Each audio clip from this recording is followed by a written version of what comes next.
Hi, I'm Norm Abram. Welcome to the new Yankee workshop. It used to be that a paneled room was a big deal. It took a master craftsman with a lot of skill. But today, with modern materials, adhesives, and fasteners, it's accessible to the average woodworker if you pay attention to the details. So today, we're going to visit a house that was a This Old House project that has some wonderful examples of wall paneling. Then we're going to come back here to the workshop and build a few versions of our own. That's wall panel systems, next, right here in the new Yankee workshop.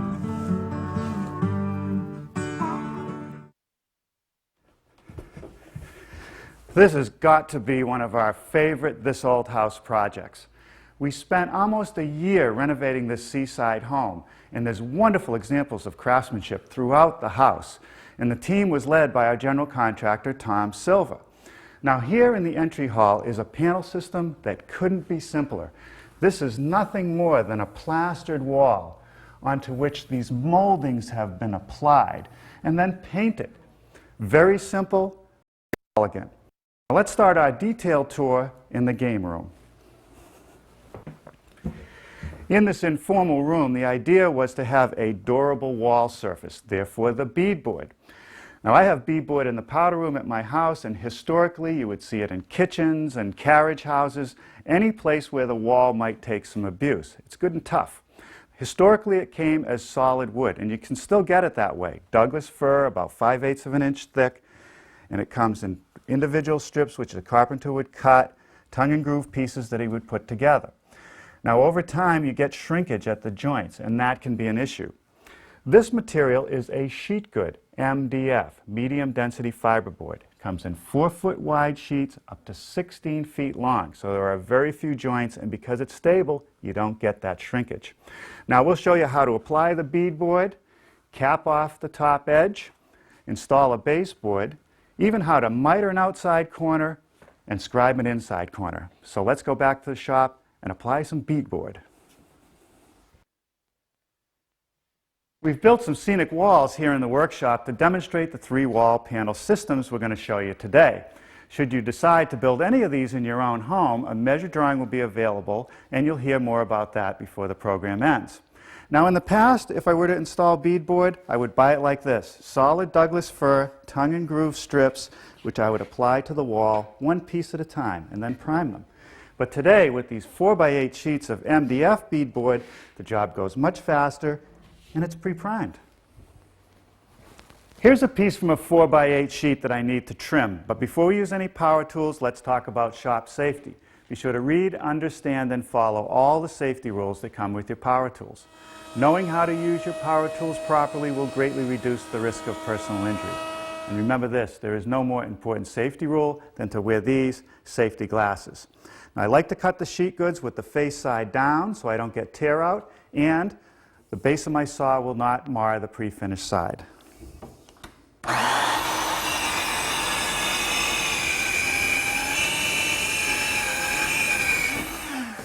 But let's talk about layout. I like to set the top of my panels at 32 inches, so I've put a level line on these 2 walls. I've propped up this first piece with the little wedges so it's right up to the line. I'm going to show you the rest of the system. Here's the base, MDF with a solid molding. That's going to cover this gap, so I don't have to worry about that. The reason I'm so fussy about staying on this line is that when I put this cap rail on, I want it to sit on the panel so that it has full support. Now when the panels are level, that means the beads are plumb. Next thing I want to check is a scribe in the corner. Take a piece of scrap stock. If it doesn't slip behind the end of the panel or fall in the middle of this bead, I'm okay. Now for the coursing, the amount of material left on each end. The last thing I want is to have it fall in the middle of a bead. I want it in the middle or more of this flat section. Now we have to cut the next piece for the width of the wall. I don't cut this end and fit it. I want to take the material off this end. So what I do is flip it over, butt it up against the corner, and I can see that I have to make a cut right there. Removing this material. That leaves me a nice wide course. That's perfect.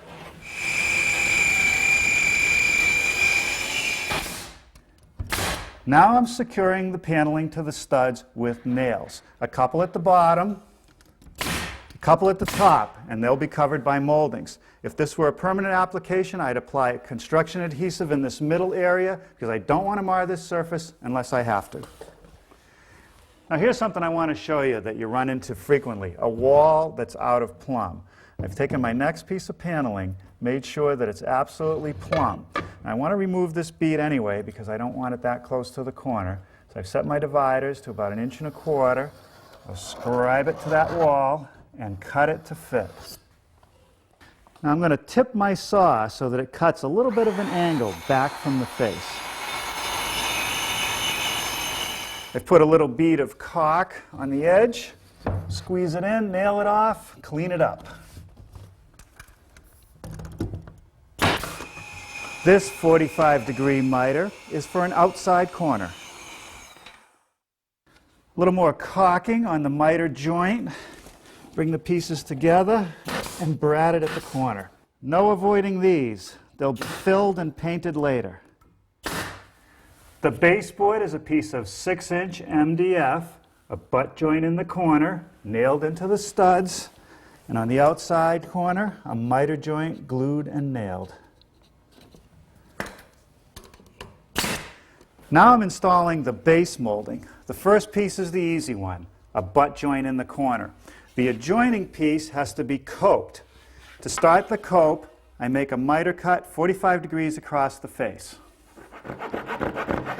I'm using a coping saw to remove everything that's behind this line. That's what it should look like. Let's see how it fits.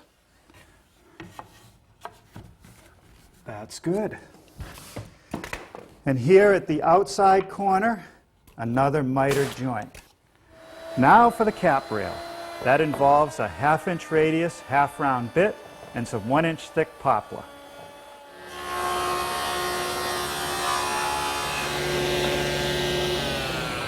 Okay, now I have to fit it to the wall. All right. Well, that's not uncommon. A little bit of a bump in the middle of the wall, but I can fix that by scribing it. Now once again, I've back cut it so that top edge should fit nice and tight. Well, let's see how we did. Well, it's not going to get any better than that. Now on this inside corner, what I like to do is put a mark right here, come in at a 45-degree cut, and remove just the rounded over portion. Then I'll come back and clip the corner on this piece, and I should have a nice tight joint.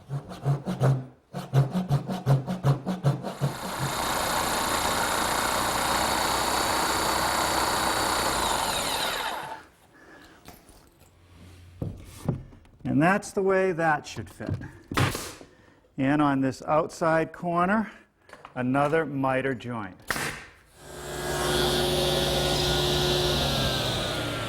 This is the molding that's going to go under the cap, and I've just tipped my table saw to 2 degrees to bevel the top edge so that when I put it up against the top piece, only that front edge is going to make contact, giving me a nice tight fit. Now I'll cope the inside corner just as before. Okay, give it a little tap. Now this is really coming along. And there you have it. Beadboard with all the trimmings. Now here at the end of this glorious music room is a project that's close to my heart. This inglenook area, which I produced, has a nice surround around the fireplace opening, a detailed mantel shelf with these little brackets and a complex molding that wraps around the corner, some storage for books, a curved shelf that follows the top of the window, as well as a nicely curved seat. But what I want to show you here are these raised panels. We see these often in wall systems. These are made out of MDF. They sit in a frame made out of poplar, and everything is painted. So let's go back to the shop, and I'll show you how to make raised panels. Now here's a mock-up of our next wall panel system. We're calling it a raised panel system. It starts down here. This would be the floor, 6-inch base, a base molding, this bottom rail, vertical stiles, a top rail, and a cap with a molding under the front edge. Recessed in the frame are these raised panels, and they are surrounded by a molding. I want to start making the frame first, which is put together with pocket screws. Here are the parts for a frame that I'm going to build for that long wall. I'm going to join the pieces together by using pocket screws. I'll cut 2 pockets in each end of each style. In one operation, this machine cuts the pocket and the through hole. Now the assembly couldn't be easier. A little bit of glue where the pieces come together, and these special screws, which are self-tapping pan head screws. Okay, now that is a strong joint. Now using these little spacer blocks at the bottom and checking to make sure it's up to my level line, I'll tack it to the studs.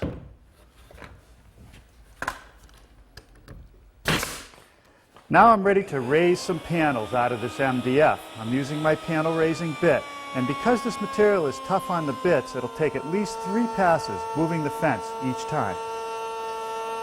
Now I've cut these spacers to center the panel in the opening. I want to make sure it's even all the way around, and I'll tack it with a couple brads. If this was a permanent installation, I'd glue it as well with construction adhesive. Here's the molding that I'm going to use to wrap the panel, and it has a rabbet in it which goes over the frame. It starts out as a standard chair rail that I got at my mill workshop. You might find something close to this, or you'll find similar moldings on the internet. I want to cut off this top part and then form the rabbet. To make the rabbet, I've set up my dado, and I've tipped it to 2 degrees so that the top edge of the molding will fit the rail tightly. For the last few minutes, I've been mitering all the pieces which surround the panels. And with those all fitted, I can now brad them together and to the wall. The base is next, another 6-inch piece of MDF. Now just nail that in place. Now let's add a base molding to this piece. Now for the cap rail, which I've scribed to the wall, just as I did with the beadboard. For the molding that's going to go under the cap, I'm using a cove and bead bit and some 1-inch poplar. And there you have it, raised panel wainscoting.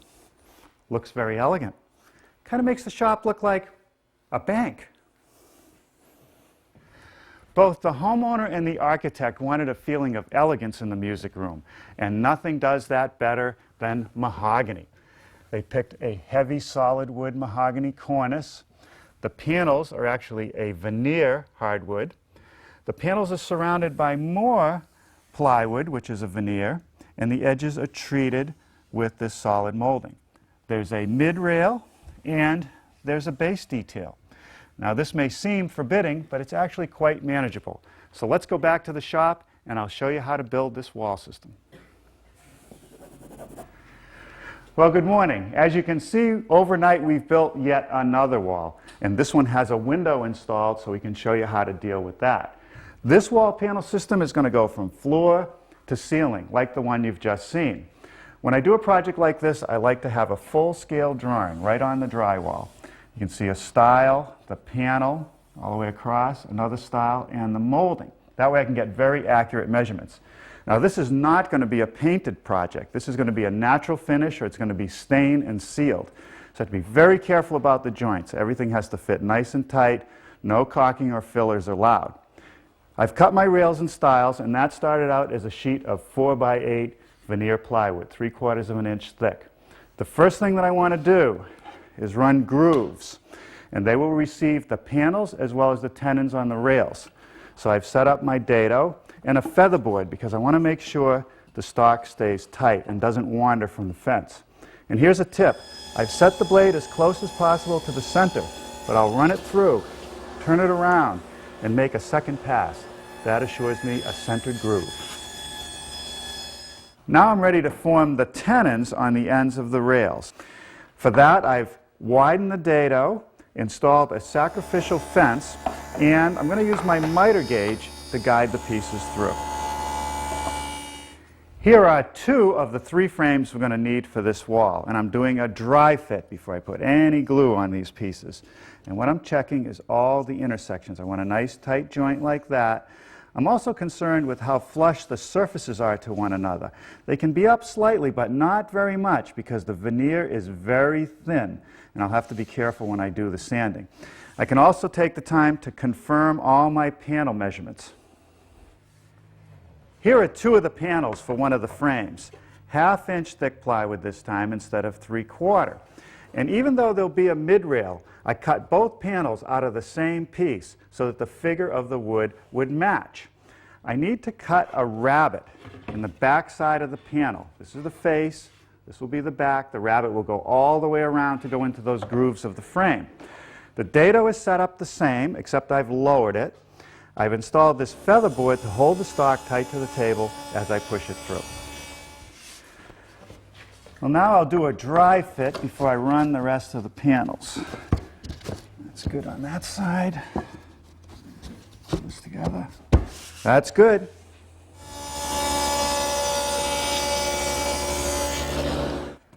Well, now a glue up. And a couple notes about gluing these veneers. I want a thin coat of glue on both surfaces. And if any glue squeezes out when I clamp it, I want to clean that immediately.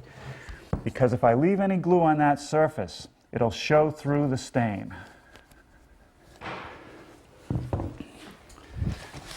Now you'll also note that there's no glue on this panel. I want it to float. Quick check for squareness, and that's right on. But you have to realize that if these shoulder cuts on the rails are not perfectly square, you're not going to end up with a square assembly. Here's the panel that's going to go under the window. I've taken it out of the clamps and sanded the joint smooth.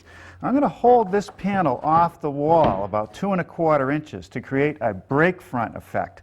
Obviously, I'm going to have to miter this corner. I've tipped my table saw blade to 45 degrees.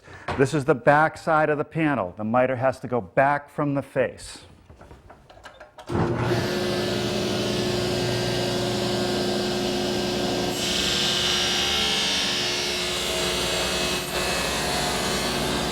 Now here's a little tip. When I go to cut the other end of that panel, that miter is going to be down. It could slip under this fence.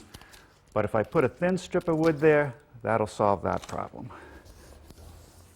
All right, that should do it.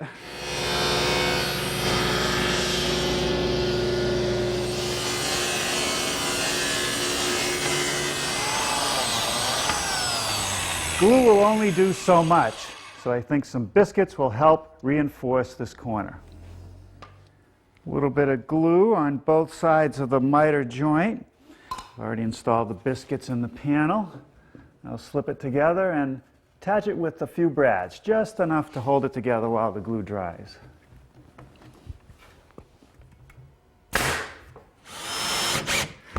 Here I've attached a framework made out of plywood to the wall.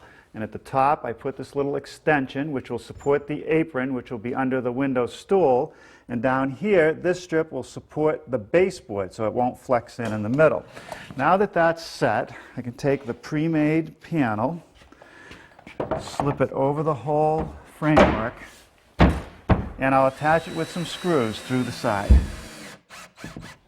Now for one of the flanking panels, just slide it up against the break front and then attach it with some screws that will be hidden. Now this panel has a tongue on the end. It fits into the groove of the flanker panel, and that's going to get screwed in place. Now the other flanking panel butts up against the break front and goes into that tongue. Here's a piece of window stool, and I've rounded the 3 edges that show. And now I'm marking it out to notch it around the various elements of the window and the paneling. Now we'll just secure this window stool and wrap the window with casing. Now my casings are solid mahogany. and you'll note that it's flush with the panel. That seam will get covered with some molding.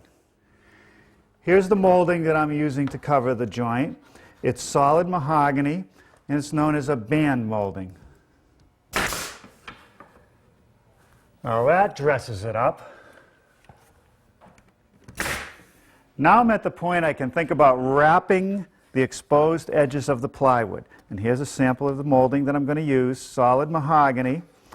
And if you look at the cross section, I can mold this edge at my molding machine.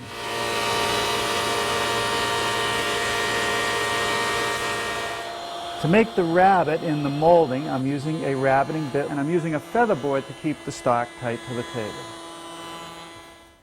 When I get the miters just the way I want them, I'll affix it with some pins. Okay, that takes care of that. Now let's work on the base. Now with these miter joints on the base, they're always susceptible to opening up. So I like to add biscuits, and that acts like a spline to help hold the pieces together. And these brads will do the rest of the job. All right, let's slip that in. Now the adjoining piece here will just have a simple butt joint, and the base molding will cover the edge of the plywood. Now this floor is pretty good, but if it was way off, I'd have to scribe the bottom of the baseboard.